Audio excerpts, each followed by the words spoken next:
Tony D and Little Joan in the background, and this is a screenwriter's rant on Until Dawn, a movie based on a PlayStation game about a group of, I'll say, college age people who go to a cabin looking for a missing sister, and they get caught up in a weird time travel murder thing. Smash like and subscribe.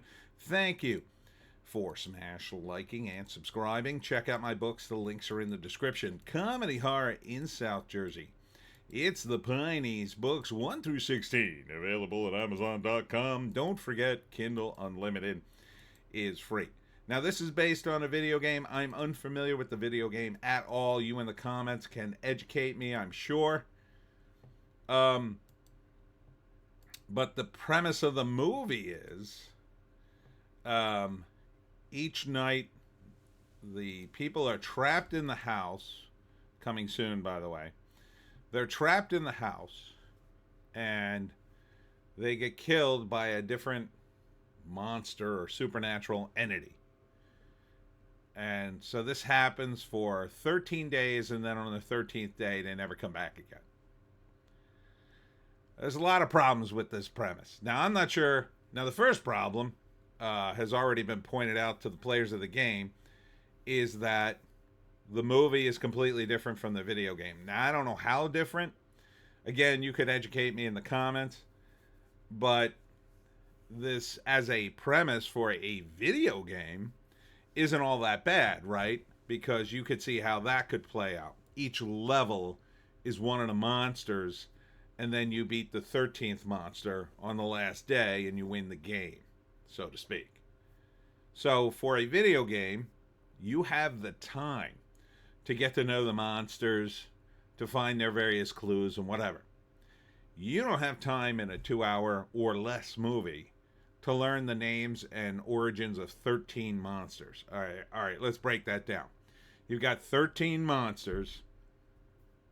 If you give each monster 10 minutes each, that's 130 minutes. That's over 2 hours. So you have to give them less than 10 minutes each.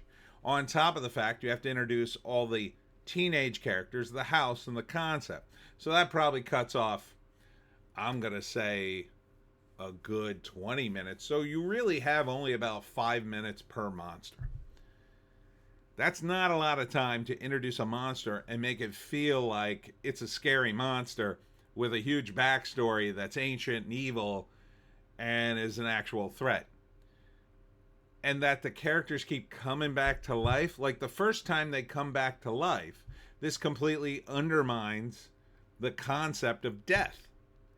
So, and you've undermined most of the movie because once they tell you this in the trailer, once you realize that all the characters died 13 times, you realize all the deaths between 2 and 12 are just going to happen, right? They're not going to defeat the monster at 7 and the movie ends. They're going to go through all 13, right? And it's going to be on the last monster that they finally defeated. It's like Groundhog's Day meets Friday the 13th. Now, again, that sounds like a pretty strong video game concept, and that doesn't sound not like a video game, so I'm not sure how they changed it.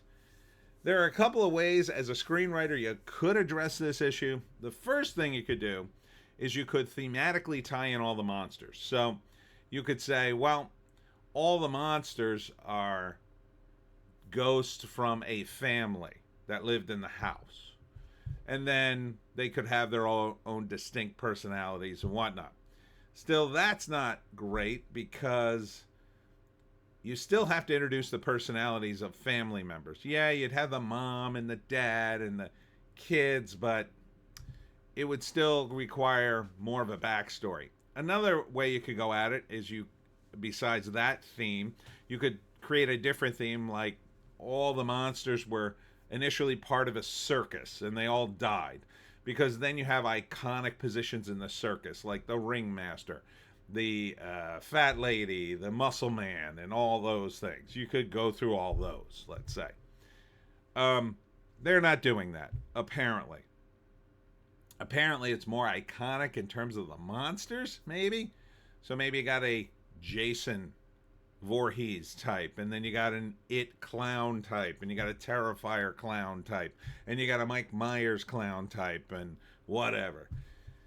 But that doesn't really work in the movie, in a movie world per se. It works in a video game world, because in a video game world, that would be fun to fight a parody of Mike Myers or Freddy Krueger or whatever.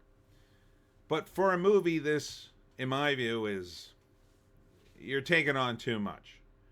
You don't have enough time to sufficiently develop the monsters, so you're just going to be breezing through each one as the characters keep getting killed. It's really just kind of gore porn, you know? Maybe not as high end or gore festy as, say, Hostel, Saw, or The Terrifier, but it's basically just an excuse to kill the characters over and over again, and that just numbs us. It's kind of a numbing thing. We don't get to know the characters. I would be much more interested in a movie like this if I got to know the characters and really liked them, and then one of them died. Then I'd be like, oh man, I hope the other characters don't die. Instead, with this, I barely cared enough to finish the trailer. So this is just turning it up too high. I've often talked about turning up the stakes in a movie. You need to, but here, they've turned it up to 11 in the beginning of the movie, and then they're trying to sustain it to 12, 13, 14. Doesn't really work. It's too high. It's too much murder. It's too much of something that does sell, you know, slasher movies, monster movies of this type. But it's like too much. Now, in a movie like Cabin in the Woods, it kind of works because it's kind of almost a parody. Tucker and Dale fight evil. It's a parody. So you're kind of satirizing the genre. Even Scream did that in the first, at least the first incarnation. But in this, they're trying to pass it off as something slightly more serious. Although there is a hint of satire in the trailer. But these movies just aren't as popular as they once were. And this kind of satirization falls flat when you don't have a lot of iconic new things coming out. In order to satirize things, you need iconic things to satirize that people can immediately go, oh, I know what that is. If you don't have it, what are you satirizing? A dying industry. Movies are dying.